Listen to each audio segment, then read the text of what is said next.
नमस्कार साथियों, स्वागत है आपका सिविल लक्ष्य अकेडमी के Chhattisgarh daily current affairs program में। आज हम देखेंगे 1 जून के सबसे महत्वपूर्ण प्रश्न जो आपके एग्जाम में आ सकते हैं। तो शुरू करते हैं आज के सबसे महत्वपूर्ण प्रश्न। पहला प्रश्न है, हाल ही में छत्तीसगढ़ के किस एलिफेंट रिजर्व में कोयला खनन को मंजूरी दे दी गई है? तो इसका सही जवाब है लेमरू एलिफेंट रिजर्व में।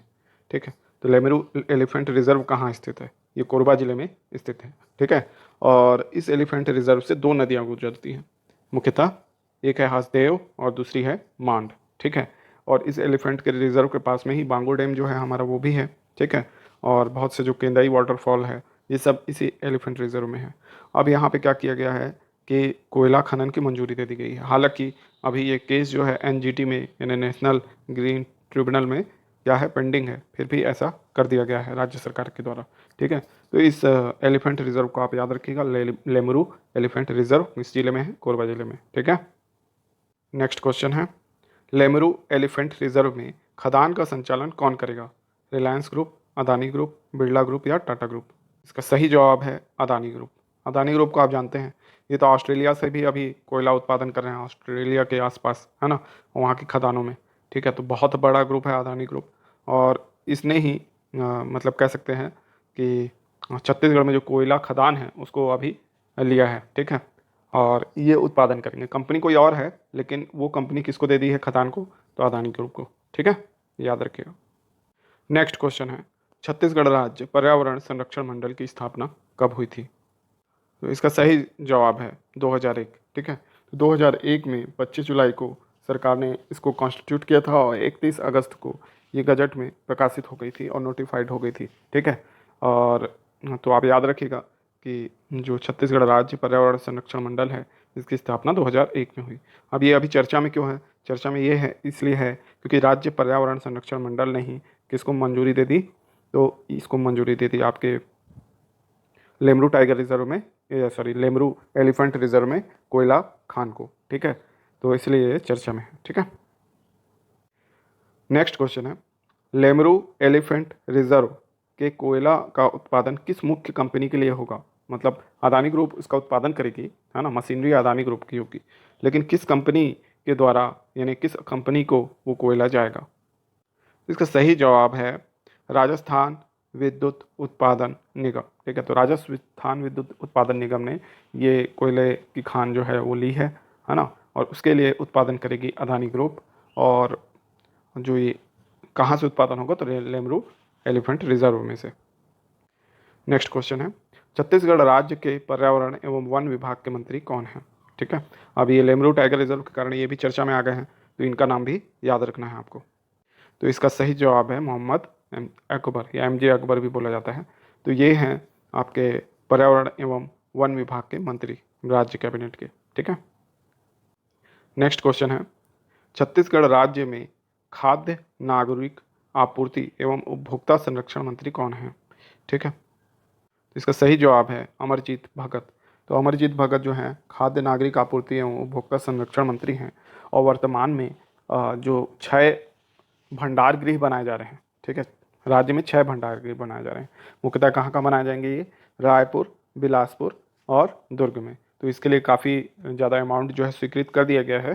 ठीक है, और इससे राज्य की जो भंडारण क्षमता है उसमें उत्तरोत्तर वृद्धि होगी। ठीक है, छत्तीसगढ़ वाइल्ड लाइफ बोर्ड की बैठक की अध्यक्षता सामान्यतः कौन करता है?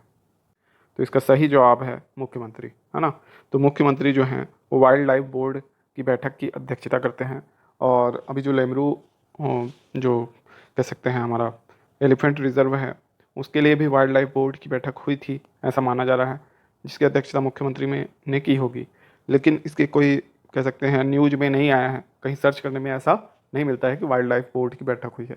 इसलिए जो छत्तीसगढ़ की जो बचाव आंदोलन है, छत्तीसगढ़ बचाओ आंदोलन, छत्तीसगढ़ पर्यावरण बचाओ आंदोलन, इस तरह के बहुत सारे संगठन हैं, उनके नेता हैं आलोक शुक्ला हैं और बहुत सारे हैं, उनका नाम इंपॉर्टेंट नहीं है, लेकिन वो उनका ये दावा है कि ये जो इसका दस्तावेज लगाया गया है पर्यावरण क्लियरेंस लेने के लिए, तो वो सब जो है फर्जी है ना, ऐसा उनका दावा है। ठीक है, तो इसलिए ये छत्तीसगढ़ वाइल्ड लाइफ बोर्ड भी सुर्खियों में है और इसकी बैठक की अध्यक्षता मुख्यमंत्री करते हैं।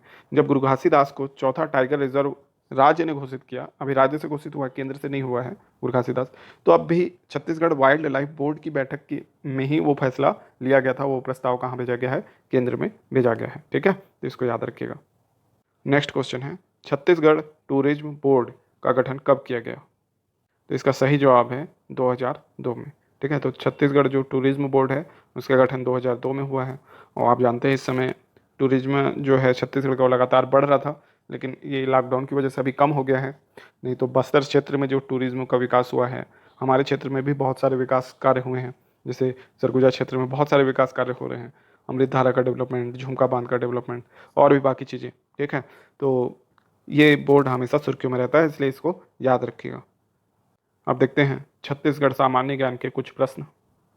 क्वेश्चन है, शिवनाथ नदी की लंबाई कितनी है? तो शिवनाथ नदी की लंबाई 290 किलोमीटर है, तो इसको याद रखिएगा। अब देखिए, बात करें शिवनाथ नदी की, तो ये छत्तीसगढ़ की सबसे लंबी यानी बहने वाली नदी, छत्तीसगढ़ में बहने वाली सबसे लंबी नदी। ठीक है, शिवनाथ नदी। अब इसकी सहायक नदी अगर देखा जाए तो सबसे पहले आती है आमनेर, सॉरी हाफ, हाफ के बाद आती है मनियारी, मनियारी के बाद आती है अरपा, अरपा के बाद आती है लीलागर, और लीलागर के बाद आती है आमनेर, और आमनेर के बाद सकरी। ठीक है, तो ये नदियाँ उत्तर से आती हैं। ठीक है, नीचे से 4 प्रमुख नदियाँ मिलती हैं। तो पहली नदी है नीचे से जो मिलती है इसमें, वो है खरखरा, फिर उसके बाद है आपकी खारून। ठीक है, उसके बाद है तांदुला, और तांदुला के बाद जो नदी मिलती है उसका नाम है जमुनिया। ठीक है, तो ये कुछ नदियाँ इसमें आकर मिलती हैं। तो याद रखिएगा, शिवनाथ नदी जो है छत्तीसगढ़ में बहने वाली सबसे लंबी नदी है ना। और ये महानदी अपवाह तंत्र का हिस्सा है, मतलब इसका विसर्जन किस नदी में हो जाता है? महानदी में हो जाता है। उद्गम के 2 स्रोत हैं। तो पहला स्रोत है आपका पानाबरस पहाड़ी, अम्बेगढ़ चौकी, राजनांदगांव, जिसको अभी राज्य शासन के द्वारा यही मान्यता प्राप्त है। जबकि भूगर्भवेत्ता जब खोजने गए थे, है ना, तो वो लोग ये मानते हैं कि गोडरी गांव गढ़चिरौली से इसकी मुख्य धारा आती है। तो मुख्य धारा गढ़चिरौली से महाराष्ट्र से आती है, जबकि उद्गम का स्रोत हम मानते हैं पानाबरस की पहाड़ी, अम्बागढ़ चौकी, राजनांदगांव से। ठीक है, मुहाना कहाँ है इसका? तो शिवरी नारायण के नज़दीक महानदी में है। ठीक है, इतना आप इससे याद रखिएगा। इसमें एक परियोजना स्थित है जो बहुत इंपॉर्टेंट है, उसका नाम है मोंगरा बैराज परियोजना। ठीक है, मोंगरा बैराज परियोजना किस नदी पे है? तो शिवनाथ नदी पे है ना। ये महानदी की सबसे लंबी सहायक नदी है। ठीक, नेक्स्ट क्वेश्चन है, खरखरा नदी का उद्गम किस स्थान से होता है? तो इसका सही जवाब है डोंडी लोहारा। डोंडी लोहारा से कौन सी नदी निकलती है? खरखरा नदी। भानु प्रतापपुर से कौन सी नदी निकलती है? तांदुला नदी निकलती है। दुर्ग कोंदल से कोई नदी नहीं है ना। पेटेचुआ की पहाड़ी बालोद से निकलती है खारून नदी, है ना। हाफ नदी कंदावानी पहाड़ी कबीरधाम से। मनियारी पिंडरा लोरमी की पठाल सिहावाल मुंगेली से निकलती है। अरपा खुंडरी खोंगसरा की पहाड़ी पिंडरा तहसील बिलासपुर से निकलती है। और लीलागर कोरबा की पूर्वी पहाड़ी क्षेत्रों से निकलती है। ठीक है, तो इतना आप याद रखिएगा। तो आप देखेंगे हम 28 मई के छत्तीसगढ़ डेली करंट अफेयर्स के रिवीजन प्रश्न। अगर आपने ये वीडियो नहीं देखा है तो इसे देख लें, उसमें आपको डिटेल में जानकारी मिलेगी। ठीक है, और अभी यहाँ हम शॉर्ट में देखेंगे। ठीक है, साथ ही साथ आपके लिए एक जानकारी ये है कि टेलीग्राम ग्रुप बन चुका है, सिविल लक्ष्य एकेडमी के नाम से है। उसका लिंक डिस्क्रिप्शन बॉक्स में है ना, तो वहाँ से आप टेलीग्राम ग्रुप जरूर ज्वाइन कर लीजिए। साथ ही साथ फेसबुक पेज भी है हमारा, तो उसको भी आप लाइक कर सकते हैं। चलिए चलते हैं रिवीजन प्रश्न की ओर। तो पहला क्वेश्चन है, सिलगेर सीआरपीएफ कैंप को लेकर लगातार विवाद हो रहा है, या किस जिले में स्थित है? तो सुकमा जिले में स्थित है ये। टूलकिट मामले में पूर्व मुख्यमंत्री रमन सिंह जी से पूछताछ हुई, वो कितने कार्यकाल तक मुख्यमंत्री रहे छत्तीसगढ़ के? तो 3 कार्यकाल तक। ठीक है, नेक्स्ट क्वेश्चन है, मुख्यमंत्री श्री भूपेश बघेल ने किस टीका केंद्र में कोरोना का टीका लगवाया? तो स्वर्गीय पंडित जवाहरलाल नेहरू स्मृति चिकित्सा महाविद्यालय। महतारी दुलार योजना के अंतर्गत 9वीं से 12वीं के छात्रों को कितनी छात्रवृत्ति प्रति माह दी जाएगी? तो 1000 रुपये।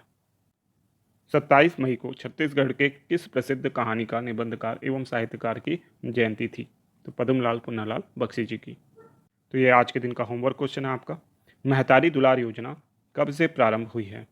21 मई 2021, 22 मई 2021, 23 मई 2021, 24 मई 2021। ठीक है, तो अगर ये वीडियो आपको पसंद आया तो इसे लाइक करना, शेयर करना और चैनल को सब्सक्राइब करना बिल्कुल ना भूलें। धन्यवाद, आपका दिन शुभ हो।